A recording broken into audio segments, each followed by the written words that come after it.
As a rule, games between these sides have you on the edge of your seat. They're certainly the two most successful teams in England with such passionate fans. Stay with us, we'll bring you all the action from Anfield as Liverpool face Manchester United. In case for whatever ridiculous reason you were unaware, the next-gen version of FIFA 21 for PS5 and Xbox Series X was released this past Friday.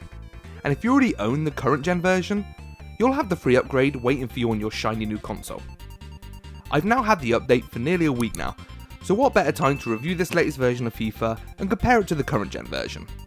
This will be a shorter review than usual due to the fact I'll only be discussing the new features and not discussing the general quality of FIFA 21, which I already reviewed earlier this year, so feel free to go check that out. This could be the equaliser, and it is the equaliser! Well now, that could be a huge turning point in this game. They carry the momentum.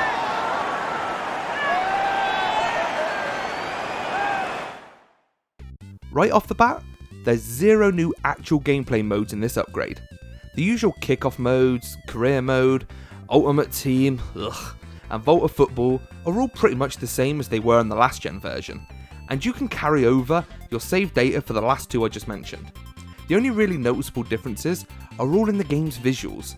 The entire look of Matchday feels a lot more realistic with the addition of new pre and post game cutscenes. You've likely seen these already in EA's promotional footage, but you can now see managers and their players exit their coaches, a new celebration after the games have been added. Well, kind of. One of the biggest shames for me is that these new shiny and exciting cutscenes are reserved for special occasions. In kickoff mode, you'll only ever see the new bus scene in Champions League games, and in career mode, they're saved for special occasions such as your manager's first game in charge. Although this was a disappointment at first, I really understand why EA have done this after spending more time with it. Cutscenes in sports games can grow tiresome really quickly, so mixing these new ones up with the old ones makes the new ones feel fresh for a little bit longer and add an extra importance to those big games. The new post-game celebration you may have seen with Liverpool manager Jurgen Klopp is unfortunately, well, just that. It's just a cutscene exclusive to Liverpool and Klopp. This is a bit of a letdown, as I would have loved to be able to do something similar with my own manager in career mode, but I guess we can only hope for that in FIFA 22. The wait is over. There are few bigger days on the football calendar than Champions League final day. Fans are beginning to pour into the stadium and the tension is palpable. It's Barcelona. They take on Real Madrid and it's coming up next on... Slick new visuals aren't just limited to before and after the games. There is now a brand new celebration cutscene that will trigger when you score something like a last minute winner or finish an epic comeback.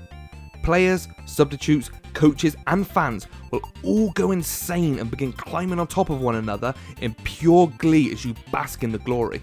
This is such an exciting addition and my words just don't do it justice. Just check out this footage for yourself.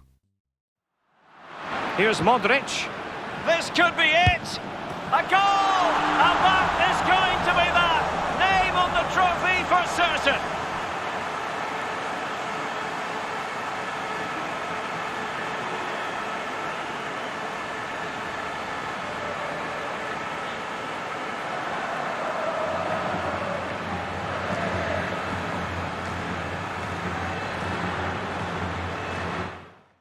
As expected with the next gen upgrade, graphics in general look a hell of a lot better.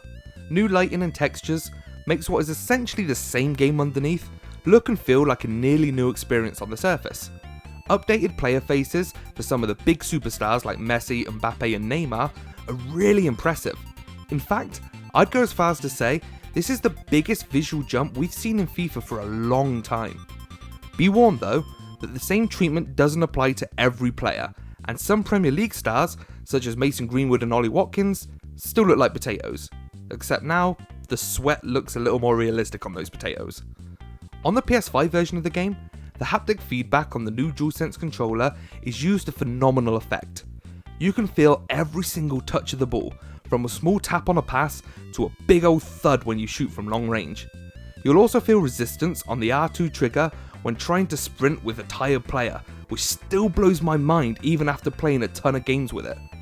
These may sound like gimmicks, but I've loved every single second of the DualSense features, and if you're lucky enough to own both a PS5 and Series X, I'd have to recommend the PS5 version of FIFA 21 just for the haptic feedback.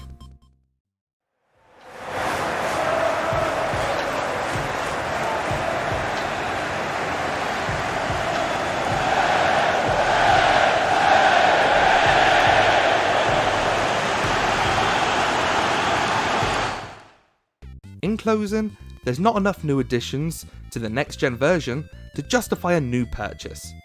But of course, you don't need a new purchase.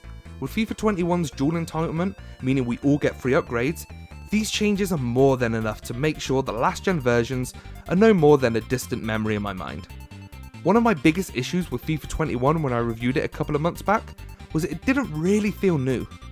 Well, thanks to these new visual changes, it now feels new. My original score for FIFA 21 was 8.5. I'd happily now raise that to at least a 9 out of 10.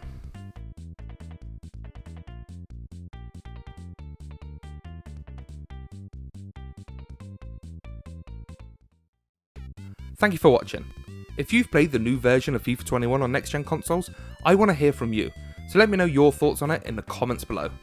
Also, remember, if you've liked this video, to hit that like button and subscribe while you're there. Also, remember to check out the website respawning.co.uk for all the latest news and reviews, and we can also be found on Spotify, iTunes and all that for our podcasts just by searching Respawning UK. You can also search Respawning UK on Twitter, Facebook and Instagram and you will find us there. Once again, I've been Mikey, thanks for watching and I will catch you next time.